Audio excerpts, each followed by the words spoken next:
দাঁড়িয়ে আছি ঝিনাইদহ জেলার আঞ্চলিক পাসপোর্ট অফিসে। আজ থেকে কিছুদিন আগে এখানে বৈষম্য বিরোধী ছাত্র আন্দোলনের ঝিনাইদহের যে সমন্বয়ক ছিল তারা এখানে অভিযান চালায়। অভিযান চালানোর মূল কারণ ছিল এখানে প্রচুর পরিমাণ যে জনভোগান্তি সেটি কিন্তু চরম পর্যায়ে পৌঁছেছিল এবং জনমনে একটা আতঙ্কের নাম ছিল এই পাসপোর্ট অফিস। সমন্বয়কদের অভিযানের পর পাসপোর্ট অফিসে ভোগান্তি কমেছে না বেড়েছে সেই বিষয়টি তুলে ধরব।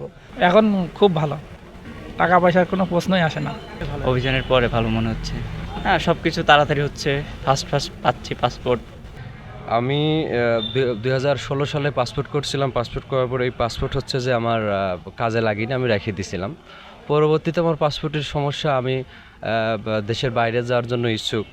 আমি পাসপোর্ট ঠিক করতে গেলে আজ থেকে এক সপ্তাহ আগে এখানে হচ্ছে যে আপনারা সবাই জানেন যে অনেক সিরিয়াল, এই সিরিয়াল সারাদিন মেনটেন করার পরে যে আমরা হচ্ছে যে ওখানে যারা ফিঙ্গার নেয় তাদের কাছে পৌঁছানোর পরে ওখান থেকে বলে যে পাসপোর্ট জব কমপ্লিট করতে হবে ঢাকা কেন্দ্র থেকে।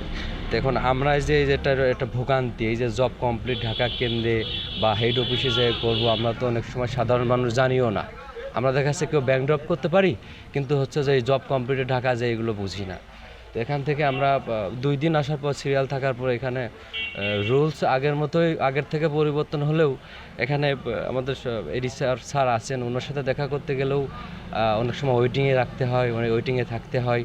তো আমরা চাচ্ছি যে বাংলাদেশের যে পাসপোর্ট, বর্তমান যে পাসপোর্ট সমস্যাটা হচ্ছে, অধিকাংশ লোকের এই জব কমপ্লিট না, আসলে জব কমপ্লিটটা কি এটা আমার একটা প্রস্তুত হয়ে যাচ্ছে।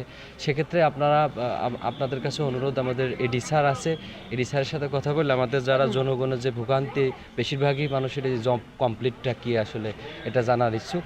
এবং এডি স্যারের সাথে দেখা করতে গেলে যাতে আমাদের কোনো প্রকার ওয়েটিংয়ে থাকা না লাগে, আমরা যেন সুন্দর একটা সেবা পাসপোর্ট অফিসে পাই। আমাদের যে কিছুদিন আগে যে দালালের সিন্ডিকেটের কারণে পাসপোর্ট অফিসে এসে অনেক ধরনের সমস্যার সম্মুখীন হতে হয়, সেক্ষেত্রে আমরা হচ্ছে যে এই সমস্যার সমাধান চাই। জব কমপ্লিটটা আসলে কি? পাসপোর্ট অফিসের যে পরিবেশটা পুরো চেঞ্জ।